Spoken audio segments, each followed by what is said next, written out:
prison in the last 40 years. And that north side of the graph shows the shameful racial disparities in our prison population growing worse with time in this age of mass incarceration. We built a companion exhibit called Prisons Today, Questions in the Age of Mass Incarceration in 2016. We are very proud second chance employers, a topic that's close to our heart. I know we're going to come back to it with our guest tonight.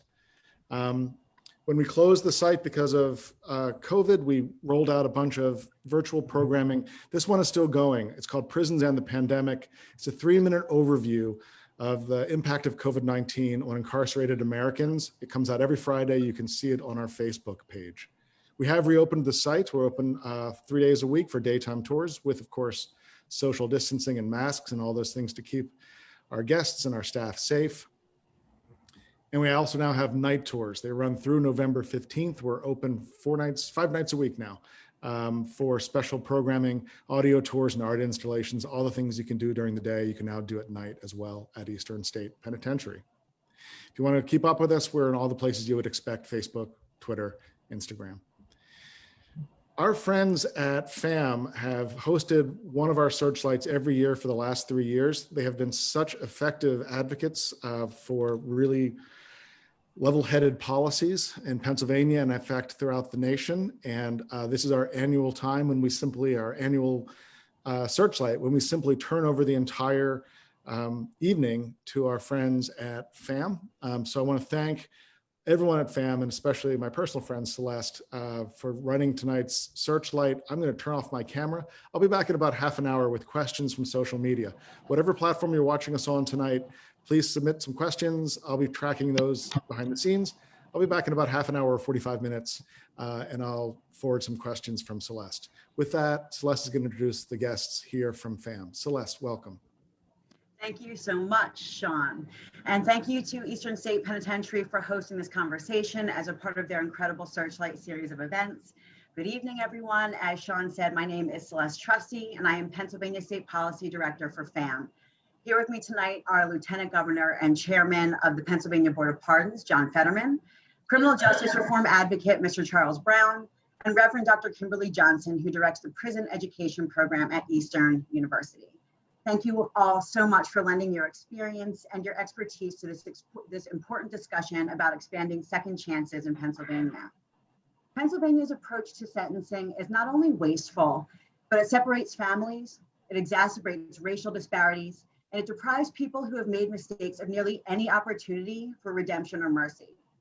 FAMM recently launched a Second Chances agenda to help create and expand mechanisms for sentence review. In Pennsylvania, our Second Chances agenda includes ending life without parole, passing medical and elderly release legislation and expanding compassionate release, and expanding the use of clemency.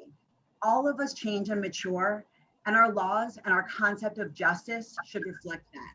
If you'd like to learn more about FAMM's Second Chances agenda in Pennsylvania, please text CHANCES to 21333 or visit us at famm.org. So I want to start off tonight's discussion by asking each panelist why expanding second chances is so important to you. And I want to begin with, by far, our most expert panelist on this issue, Mr. Charles Brown. Charles, can you let us know why expanding second chances in Pennsylvania is so important to you? Well, thank you, Celeste, for, first of all, for allowing me to be a part of this panel. I accepted your offer to speak, not just for myself, but for the men and women who are behind bars, you know, and I know so many of them are deserving of an opportunity to prove that they can be law-abiding citizens as they are doing inside there. I am a product of that second chance. I was once serving a life without the possibility of parole sentence, and I served 36 plus years. It was hard and it was easy to give up. But I always believed that it was a higher purpose for me in life. And I just never believed that my fate was to be stuck behind bars, because I had so much to give to the world, I believe. And I'm doing that right now because of this second chance that was given to me. I remember like how I just would grasp onto my faith. You know, I'm a Christian, and I'm a strong believer in God. And I just found other ways to keep me from falling into that stigma of prison and just giving up, because your hope, that ray of hope does kind of dimmer at times. And, you know, and I'm quite sure it is for a lot of other men and women inside there who have served decades behind bars. But some kind of resolve just be inside you that you just keep pushing forward, because you don't want that to be the end of your story. We made bad decisions that, you know, may have taken someone's lives or whatever the situation may be. But we don't feel as though that defines who we are. We know that we are better people than that. And just like myself, I was supposed to die inside a prison. But given that second chance, I'm out here and I'm doing wonderful things. I'm living a law-abiding citizen life, productive. I'm giving back. And I just know that there are so many men and women inside there could do even more greater things than I'm trying to do. Because a lot of them men have instilled a lot of morals, principles, and values in me that allowed me to stay on the right course. So I'm a strong proponent of the second chance. Thank you so much, Charles, for being here and for telling us a little bit more about your personal story. I want to move on to Lieutenant Governor Fetterman. Can you let us know a little bit more about why expanding second chances in Pennsylvania is important to you? Sure, absolutely. I think first and foremost, the purpose of prison is to make sure that if those individuals are a danger to public safety, if those individuals shift away from there, that they in many cases they don't belong in prison. And you have an individual that has served 30, 40 or more years, and we as a society need to ask ourselves, how much is enough? When does punishment become redemption? When does rehabilitation cease to exist, a possibility? And this idea that we are not the sum total of one mistake, we are not the sum total of one fateful bad decision, or whether or not there was any underlying intent to take a life. Particularly second degree, it just doesn't make any sense in Pennsylvania. If you didn't actively seek to take a life, you shouldn't have yours taken. And you think about what second degree is in Pennsylvania, you will serve the same sentence as the Tree of Life shooter who went in and shot 11 people to death. And you'll both end up dying in prison. And that doesn't make any sense. You know, this idea that people are beyond redemption, I don't believe that in so many different cases. And if we could reduce our prison population, we could return these individuals back to their families, back to their communities, and everyone is safer or better off, and the outcomes are more just. Why wouldn't we want to do that? Absolutely. Thank you so much. And Dr. Johnson, I'd love to hear your perspective on the importance of second chances here in Pennsylvania. Good evening, everyone.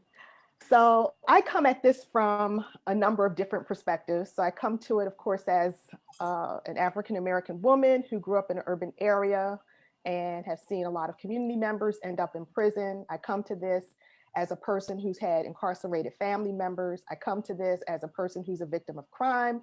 I come to this as a Christian and as a clergy leader and as an educator. But the first thing I would say is that I don't believe there are any throwaway people.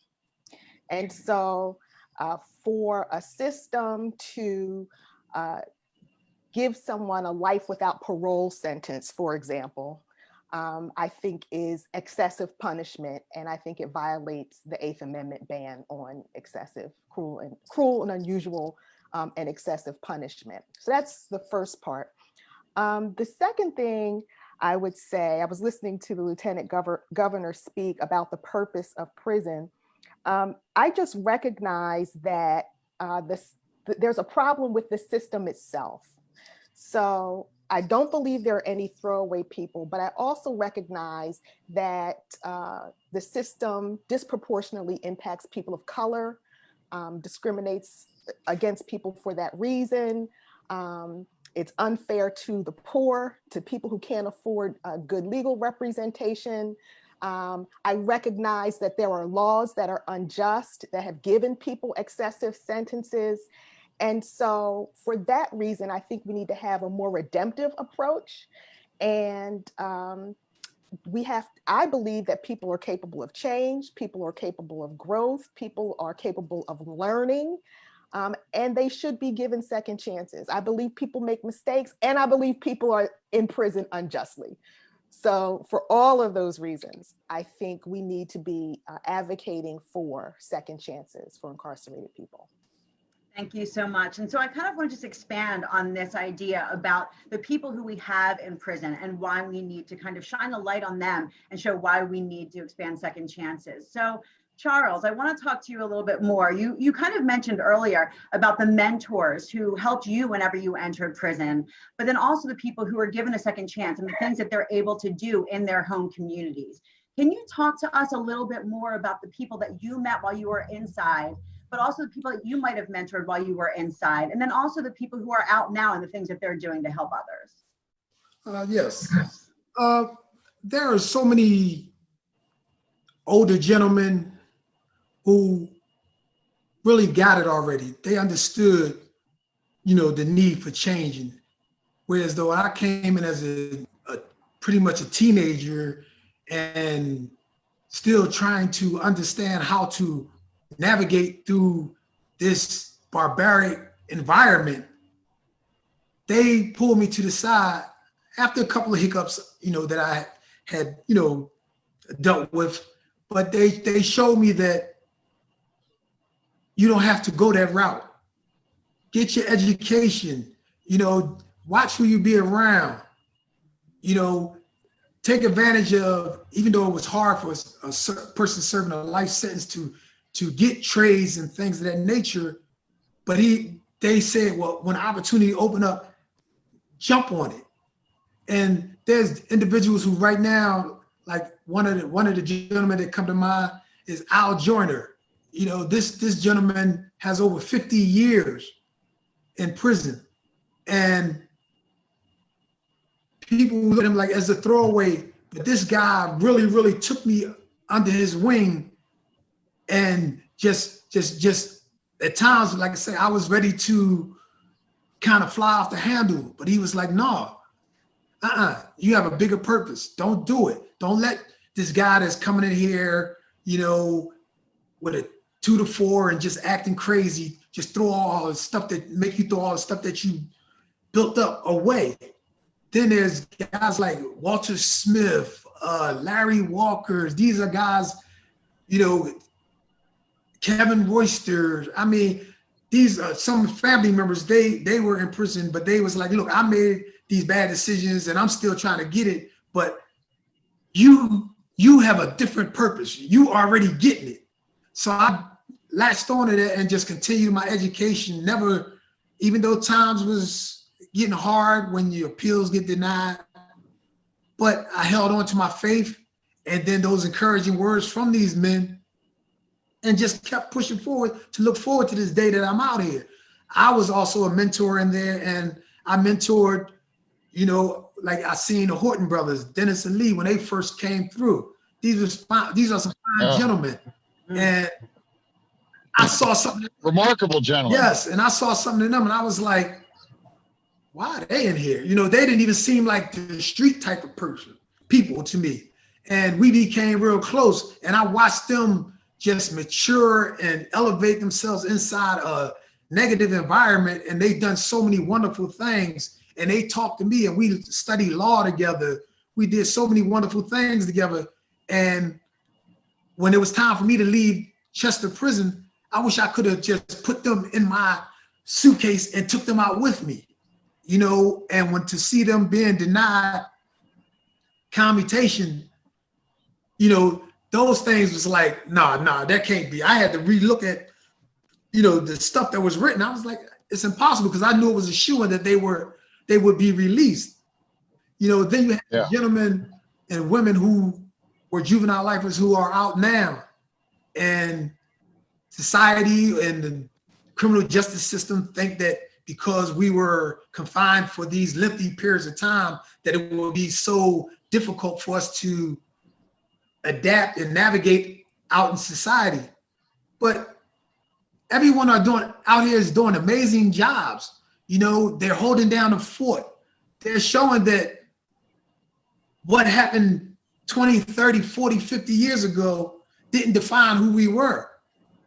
We are better people. We belong out here. You know, there's so many people who make mistakes on a daily basis that have committed murder and still come out. But these gentlemen and women have went through the trenches, done made impeccable advances inside of the prison. A lot of the prisons rely on men and women who are serving life without possibility of parole sentences to stabilize the prisons. And they do that. And so if they can hold down the fort in there and do all those wonderful things in there and then show themselves worthy, then why can't they be out here and do the same, which can at least try to curb some of this violence that's going on out here? Because some people out here want to help, but they don't know how. But people who have been through that type of lifestyle, the street life and all those other things, they can add more to the conversation with these young people out here. It can really, really change some lives, because I know that I already have touched several, and some that I don't even know. And the fight still goes on, and I'm gonna continue doing what I have to do to be the voice for those in there till they get out here, and then to a voice for the ones out here to stop them from going in there. Thank you. And Charles, you know, you mentioned I'm sorry, go ahead, Dr. If I could just piggyback off of that, because I'm just really appreciating what Charles is sharing. I think you are really speaking to this false notion that all of the lawbreaker bad people are behind bars, are behind those cement walls, and all the law-abiding good people are on this side, right? Outside of those bars and outside of those walls. And that really is not true. And I just appreciate what you're saying about those who were serving juvenile life without parole sentences, who are on the outside now, aren't just doing well, but like are doing well despite trauma, despite stigma, despite, you know, different areas of opportunity, like really are overcoming more to do well, right? And so I just appreciate what you're saying. And I'm just so glad that you are in that number and that you were also giving back. And the other thing that I'm seeing too, especially in advocacy work, is that formerly incarcerated people are really the leaders, at least here in Philadelphia, have really emerged as the leaders in that movement work. And so I just, you know, hats off to all of you. Thank you. And that's right. And I want to go back to, I mean, Charles, you mentioned Dennis and Lee Horton, who, Yes. you know, we at FAMM, we shared their story as well. And I want to go to Lieutenant Governor Fetterman. You know, as a member of the Pennsylvania Board of Pardons, you interact with people who are applying for clemency, who are serving these life and long sentences. And you've even hired two people who were granted clemency, Naomi and George. And you know, and I'd love to hear you elaborate on your experience interacting with these people. Sure. I find a lot of the most common touchstone that I use to describe to people that have never experienced it is like, well, have you seen The Shawshank Redemption? And almost everybody has. And I'm like, well, most of these people are like Morgan Freeman's character. And it's like, if you think Morgan Freeman's character should have died in prison at the end of the movie, then I got nothing for you. You know, if you think that this is how life should end for all of these people, because most of these individuals are thoughtful, they've expressed true, genuine remorse. They bear no resemblance to the individuals they were 30, 40 or more years ago than when they committed that terrible crime. You know, the Horton brothers got mentioned. The Horton brothers were called the two finest inmates in our entire state prison system, the two, you know, and I have made getting them out of prison like the most, you know, critical thing I'll ever do. And there isn't anything that I won't do within the limits of the law in my office to make sure that they are free. Because not only do I fundamentally believe that they're innocent, but I fundamentally believe, what message do we send to the inmates and to society as a whole, where two individuals are going to die in prison when the individual, the recognized shooter, was released 12 years ago? And it's a tragedy. And I can't think of any, it's awful that the Horton brothers sit in prison. And I won't stop until they get a chance to rejoin their family and rejoin society. And it's remarkable when you are talking about thousands of people to be identified as the top two best out of all of them. You think Harvard's elite? You think Yale is elite? The top two. And the wardens of the prison came in person to testify, and they said, I would love to live next to these guys. I want to take them out to dinner when they get out. These are the kind of people that make up these populations. And I want to do everything I can to make sure they get a chance. George Trudell was not a throwaway person. Naomi Blunt was 38 years in prison. A judge forensically exonerated her in 1985. And yet she stayed in prison all those years and could have easily died in prison. And we're like, no, this is not right. So the criminal justice system in these cases is so horrible, random, and arbitrary and awful. And finding out who is in our prisons doing life without parole, should they be there? Can a second chance, is that the right thing?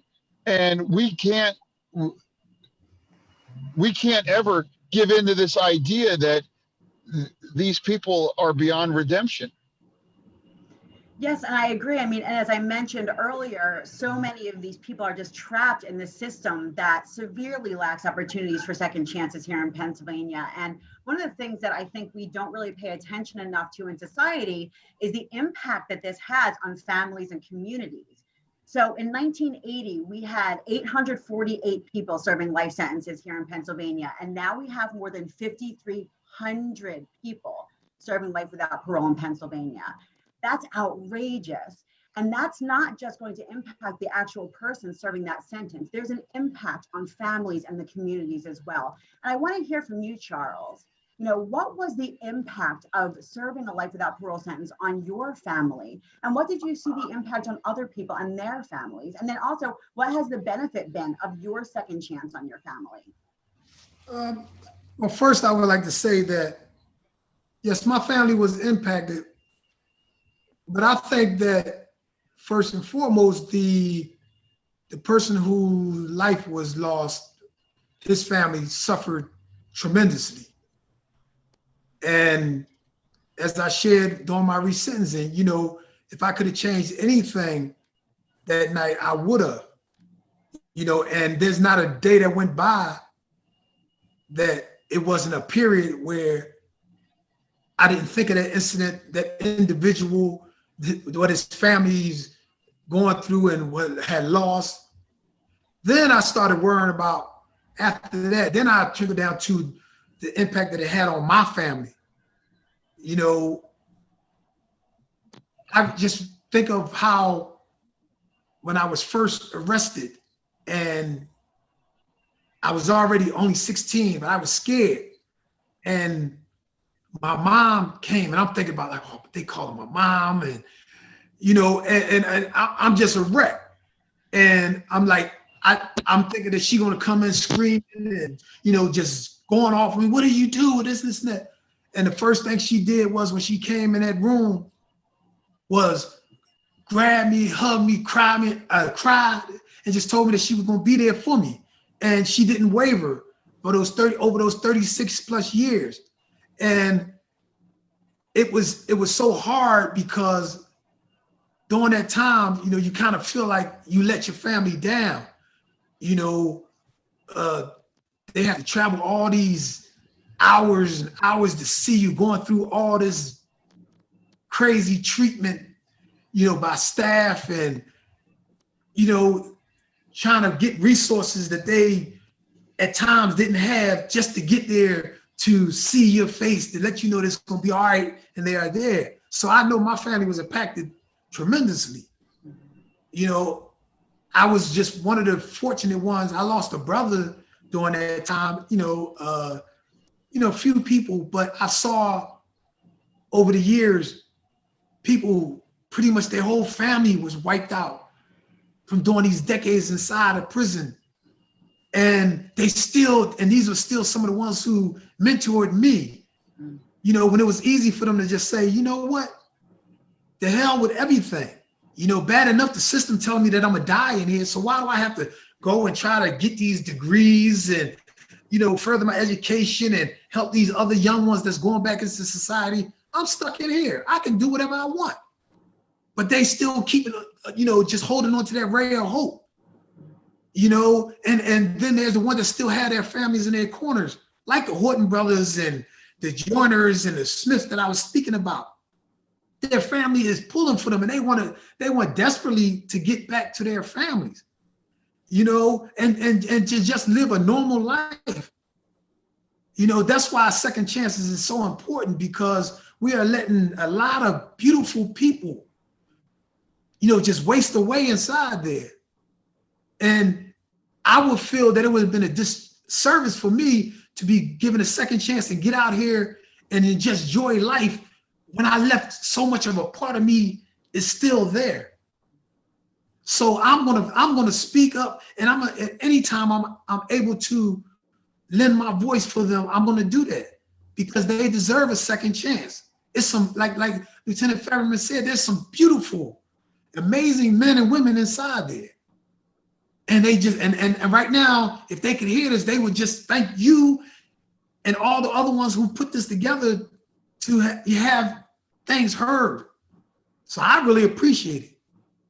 Well, we appreciate you for being here and for all the advocacy work that you do, Charles.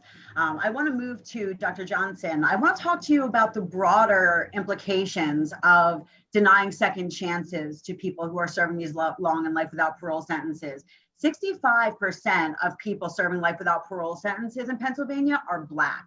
And so, I wonder if you could kind of touch on the disproportionate harm caused to Black communities and Black families by limiting these second chances. Well, I think you just stated it with that statistic. So people of color are disproportionately affected. So our percentage of representation in the system is not comparable to the percentage of our representation in the population. And it does impact families. When a man or a woman is absent from their family, there's a loss of income. There's a loss of leadership in that household. It's a loss to the community in which that person resides. There are losses all the way around. And there's loss of relationship. And once that person is incarcerated, I've had family members who are incarcerated. Just trying to maintain a relationship with someone behind bars is difficult. It's expensive. If they've been shipped far away from your home, which is not uncommon, it's difficult to even arrange visitation to see your loved ones. Phone calls are an absolute ripoff as well for the person who's incarcerated and for their family members. So the system really does crush families in a sense. It crushes communities in a sense, because it doesn't only separate, but it separates and it makes future contact very difficult for those families. And can I just throw in another thing too? And I hope this is not too far off topic, but I just also think a lot about the children who have incarcerated parents and what that means for them. And I think about the wages that men and women are making inside of prisons, which I just call them slave wages. And I think about the fact that if those same people were working on the outside, we would be legally required to pay them a minimum wage.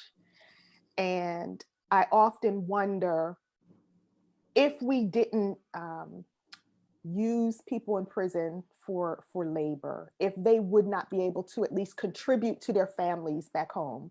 Wouldn't they be able to save money for housing when they came out, right? Those kinds of things. You know, and talking to the guys at Chester, which is where Eastern University is currently serving, they're deeply concerned about the family members that they left behind and their well-being. And so as a Black woman, especially, I'm concerned about Black families, but I'm concerned about all families who are experiencing this kind of separation. Thank you so much. I want to talk a little bit about our older prison population here in Pennsylvania. So our prison population, our older prison population, has grown from 6% of our overall prison population to 22% since 1996. And now we have more than 10,000 people over the age of 50 living in our state prisons here in Pennsylvania. And so our Department of Corrections spends $3.2 million a month on prescriptions for people over age 50 in their care. And, you know, we're currently experiencing a pretty serious budget crisis because of COVID right now. And I kind of want to move over to Lieutenant Governor and talk about expanding clemency and second chances as a possible response to our current budget shortfall. Yeah, first and foremost, and we're actively trying to audit our population to identify those inmates that are most deserving and does it make sense. I was on a panel with Secretary Wetzel earlier before the pandemic hit, and he said something remarkable that I agree with. He said, we could reduce our prison population by a third and not make anyone less safe in Pennsylvania. And that's a profound statement. Think about that. Our corrections budget is around $3.2 billion. You reduce it by a third, you're talking what? Conservatively, $900 million a year that could be spent on our schools and our roads, on our broadband network, you name it. And we're spending it warehousing people. Statistically, we know we age out of crime. We age out of crime. And the recidivism rate for juvenile lifers is what, less than 1%? I mean, it's astronomically small, you know? And we have a natural experiment that was created by that landmark decision. And it's like, what's the recidivism rate? And it's minuscule. And yet we continue to warehouse people until they literally die. And that doesn't make any sense. And it's needless and it's cruel. And there's also so much arbitrary carnage with respects to sentencing guidelines. And like the Horton brothers, for example, how can you have somebody who did not take the life, didn't even intend to take a life, die in prison, yet the actual trigger man was released 12 years ago because they had a better lawyer or they got a deal or you name it. This idea that you roll the dice and you reject a 5-year plea and you roll the dice and you get convicted, then you somehow are deserving to die in prison is absurd. You know, FAMM speaks about that, the trial penalty and how absurd it is. And if I'm John Q. taxpayer, you know, I want public safety and I think it's appropriate that we honor our victims and realize the trauma that they've endured and their losses. But I don't want our state to be in the vengeance department, in the perpetual punishment department. I don't want our state and our tax money to go to warehousing people until they die.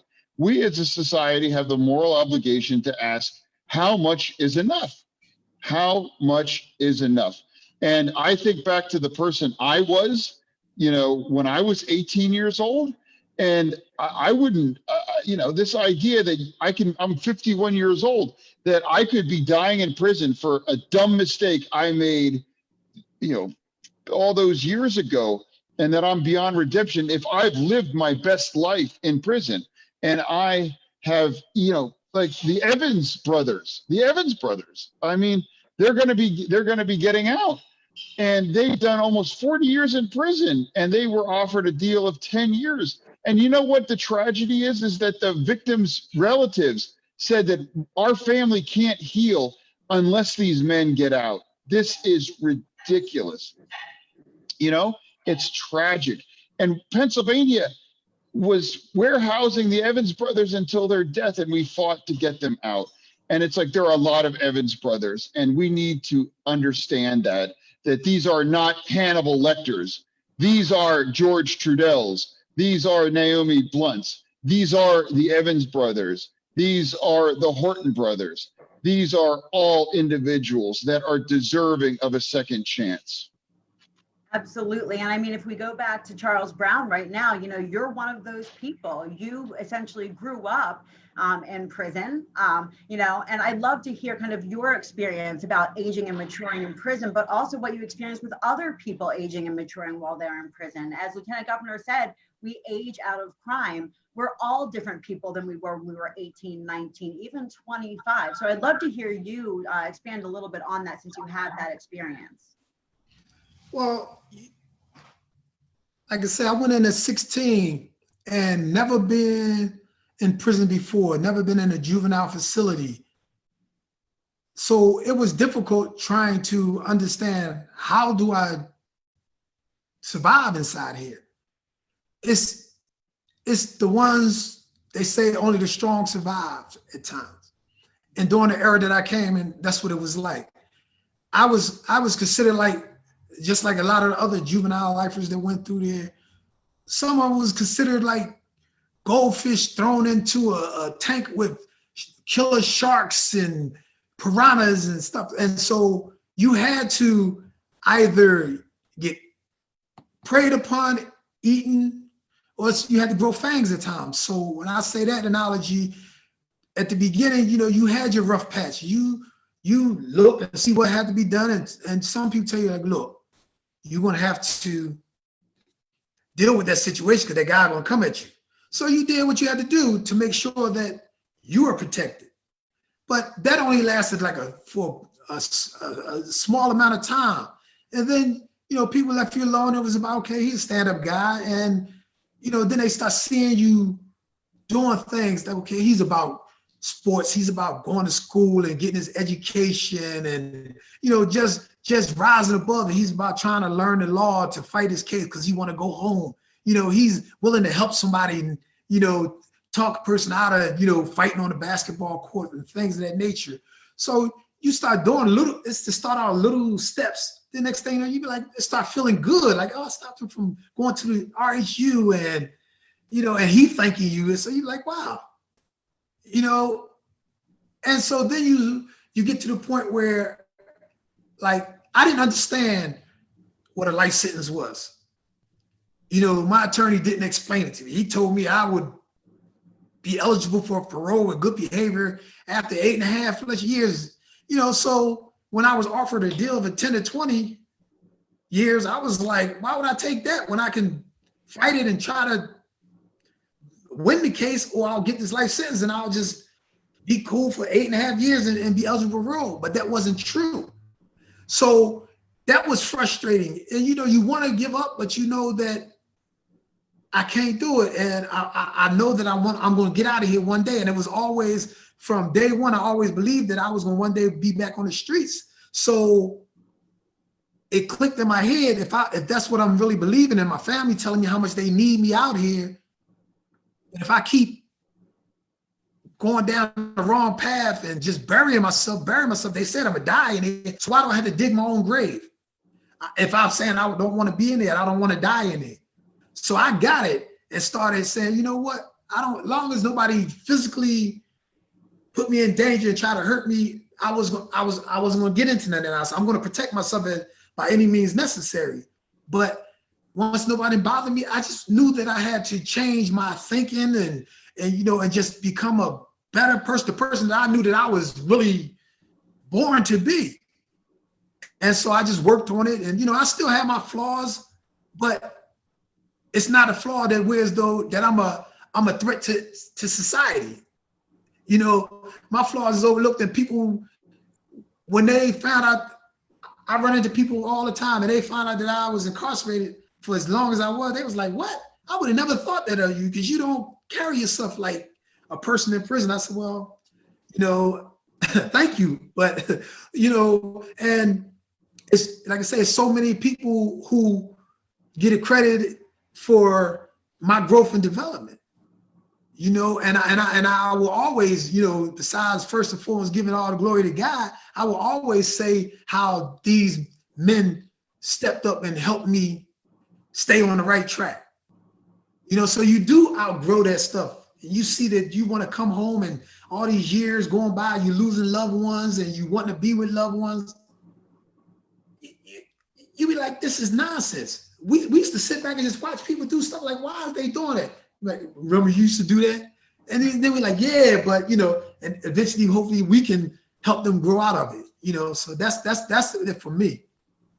Thank you. And so before we actually move on to audience Q&A, I want to just ask Lieutenant Governor Fetterman a little bit to expand upon what you have done as the chair of Board of Pardons to expand clemency and access to clemency in Pennsylvania. Sure. Well, what I've done is I've aligned perfectly with the governor. The Governor Wolf firmly believes in a second chance, and he and I have sat down and we've made that a priority. Is that he wants as many lives on his desk as he possibly can to evaluate. And we have taken aggressive steps in aligning the values of our board. And what some people don't understand is that due to the McFadden tragedy in the 90s, probably the single most devastating thing that has led to this enormous high population of our prison lifers, the 5-0 threshold is damning. And, you know, I fully support it returning back to 3-2 simple majority. That would be a profound shift. But the reality is that would have to change the Constitution. And working with the board to get to the point where it's like, let's get it on the governor's desk and let's decide. And things have been contentious. I'm not going to lie. It's no secret. But at the end of the day, there's examples like other members on this panel that it's like we age out of crime. You know, is society better off having him die in prison? Is society better off having George Trudell or Naomi Blunt die in prison? And demonstrating the power of that example and getting it out. And that's why I'm so delighted to be on panels like this, because I think there's a misconception that, if you're a killer, well, you must be like Hannibal Lecter, where they have to wheel you around with a face mask. It's like, no, these people are just like Morgan Freeman in Shawshank, you know? And it's like, well, why do they have to die in prison? They don't. We freed an inmate who spent 51 years, and he was just a getaway. He was a getaway driver in a failed bank robbery. He spent 51 years in prison. He applied 14 times for clemency, and we got him out. And I can't even imagine. He says he carries 2 pieces of paper around: his execution order to be electrocuted, and his clemency. And I can't imagine, excuse me, what that must have been like. And again, the fundamental question we as a society need to answer is, how much is enough? You know, and I don't believe in perpetual punishment for the overwhelming majority of these cases. You know, if you are a 19-year-old, you grew up in a tough situation, you grew up in this kind of environment, you know, that one decision on a rainy night that things got out of hand, like, we shouldn't have to check in with you 45 years later and say, well, you know, how's it going? Because, you know, we need to have a path for redemption for many, many, many of these individuals, because the examples are the justification for that. And your organization and every other organization that promotes that, that's what I'm all about, is demonstrating the value, the intrinsic value, and the moral duty to grant a second chance to people. Absolutely. Thank you. So I'm going to turn it over to Sean, who's going to read out some questions from the audience. It's Celeste, can I just say one thing? Can I get 20 seconds? I just want to, I just think that it would be fitting. It's something that I had wrote a poem. It's very short when I was incarcerated, and I think that it speaks to what we're talking about. And it's titled My Soul.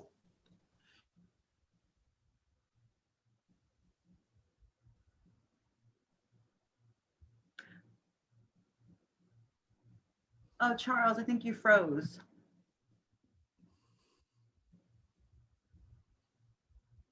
Soul screams out, hoping to escape the demoralizing, inhumane conditions that it faces every single day. My soul, my soul, my soul. My soul screams out to be taken from under the lock and key that encamps in the midst of steel bars and concrete walls. My soul, my soul, my soul. My soul screams out a thunderous voice to one day be set free. My soul, my soul, my soul. Thank you. Wow, Charles, thank you so much for sharing that with us. Charles, you broke up a little bit. If you email us that poem, we'll put it on the Eastern State Facebook page so people can read it. I think we might have missed the first stanza of that. And rather than going back, we'd love to be able to read the whole thing. I think we'd like to just read it anyway.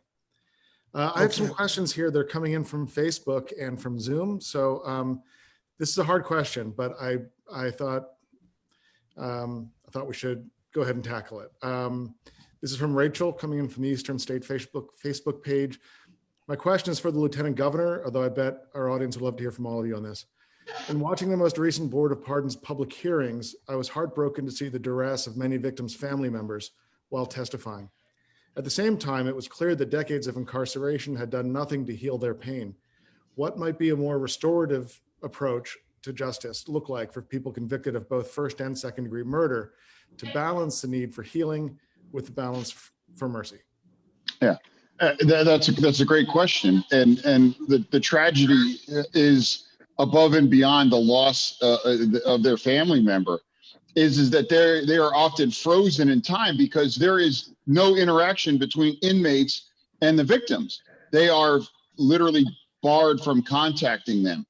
So I can almost guarantee you there was an inmate, James Strapple, that was a million light years away from the person he was when he committed that crime. And I can't imagine a family at least not feeling profoundly better after getting the opportunity to see that. And I wish they could have that, because right now they don't have that opportunity. When the inmates write to the forgiveness bank, there's no obligation or duty to receive that level. There's no channel of communication where an inmate can interact with the victim's family, primarily for the victim's family's healing and betterment. And their anguish is raw, but we also have to be careful that we can't allow, like clemency has a role, and we can certainly and need to incorporate victim feedback, but we also can't be in a position where the simple opposition of a family member would be the lone deciding facet that would keep an individual in prison.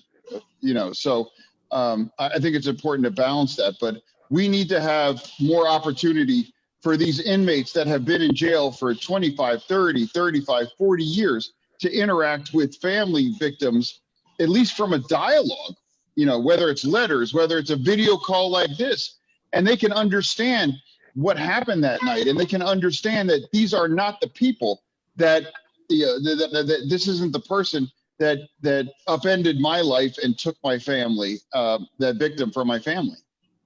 Lieutenant Governor, would you tell us about what the forgiveness bank is? Sure. It's a mechanism run through the Office of the Victim Advocate where inmates can write a letter to the victim's family, and they cannot contact the victim's family directly. They are prohibited from that. And of course, as it should be, the victims are no duty or obligation to receive the letter or read the letter, but it's often ignored or overlooked, or they're not aware that there was a letter. And I really fundamentally believe James Strapple's case would have gone differently, and the victim's family would feel a lot different if they could see the individual that he is, and the circumstances that brought them all together tragically that one night. He is not the individual that participated in that crime, And whether or not they think he should get out of prison or not, I guarantee you they would have a lot more healing and be in a lot better place, I think, emotionally, after all these years. That's compounding, that's stacking tragedy on top of tragedy, as far as I'm concerned.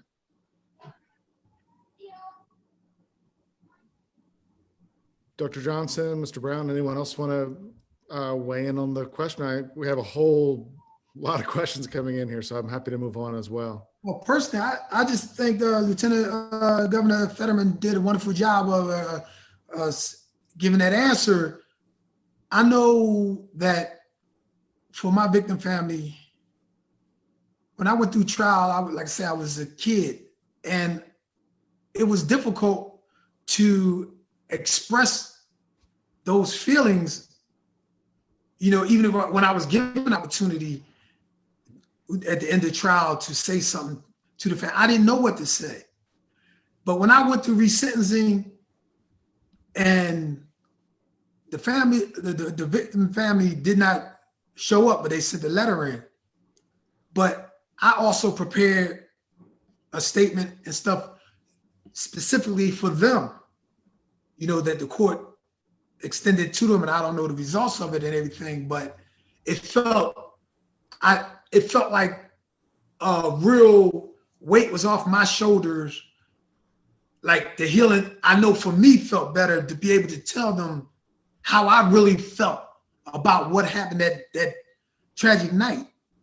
And like the Lieutenant Governor was saying, so I went to several resentencing hearings for juvenile lifers once I was out, and I've seen some of the families of those loved ones who was lost, and they felt so much better just hearing these people just giving their raw emotions and showing true remorse, and I don't like I say, it's never going to erase the pain and the heartache and all that they still will always suffer with anniversaries or whatever of not having that loved one there, but it does give some kind of understanding of the whole situation. So I just think that, like the forgiveness bank and all that there, so often I know plenty of people who have written to there, and like I said, we never knew how far the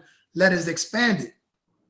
And we don't have no other way of reaching out to show them, the individual that we are. That little boy or that little girl who were involved in a crime that happened 40, 50 years ago is not the person that the man or woman that's sitting in front of you today that's asking for this second chance.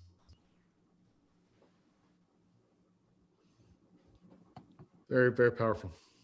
We're almost out of time. So many of the questions coming in are about the pace and about the backlog. And so there we have 10 or 12 questions about this. Here's one from Elaine Salon. Forgive me if I'm mispronouncing your name. It's been reported there are about 150 applications in the pardons queue for processing and up to 1,000 applications waiting for review from the Department of Corrections. First, is this valid information? And if so, what needs to be done to clear the path and speed up the process? We are down to about the last 4 minutes, so be aware of time. What absolutely needs to happen is that we need a legislative fix and solution. First and foremost, we should abolish right out of the gate, and I think that the political will is there, abolish LWOP for second-degree murder. It's ridiculous. And it's life without parole for second-degree murder. It's absurd. And it's needlessly punitive. That right there would, if we granted automatic parole review for, you're talking almost 1,150 people right out of the gate.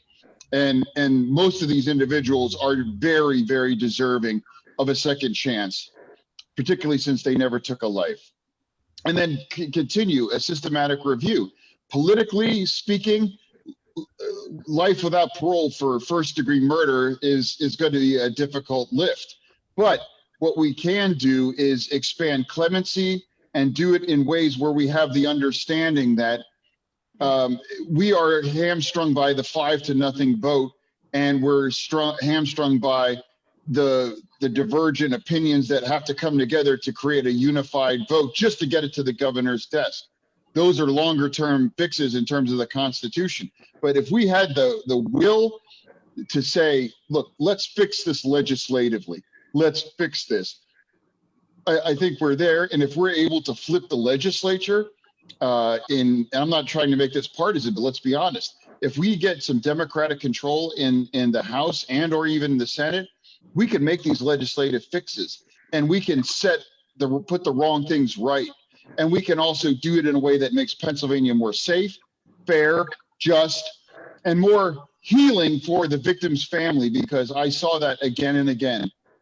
And I'll just close out with this. The Evans brothers victim has been in anguish for the last 20 years, begging to have them out. She begged, she's like, the only way we can heal is to let these men out. They were 18-year-old boys when this tragedy happened. They shouldn't have done what they did, but they were compassionate to my father. They dropped him off at the payphone. They let him take his medication. They should not die in prison, but our system had them locked and loaded to die in prison, and we had to break them free. And we need to do that on a legislative side. And I'm committed in my professional career in public service to helping facilitate that. Celeste, I think it's back to you. I think we're out of time. Can I just say one quick thing? Just really quickly, I'd feel terrible if I didn't say this. There are two people who are before the board who are very close to Eastern State Penitentiary, Felix Rosado and Joseph Spinks. We have promised both of them jobs when they come home. And I just want to publicly thank you, Lieutenant Governor, for your support for both of those friends of ours. They both were deserving men, and my heart breaks for them. It's terrible. And again, we age out of crime. Look at the recidivism rate for juvenile lifers. It's heartbreaking and it's maddening. And I'll never give up. And whatever, my path and trajectory will follow theirs, especially like the Horton brothers. We can't, this can't endure. Well, thank you all so much. Really, thank you so much, panelists. Thank you to the wonderful team at Eastern State Penitentiary for helping us put this together. Again, if you want to get involved in the work FAMM is doing on Second Chances, please text chances to 21333. We look forward to having you join us. And thank you all so much. Have a good night.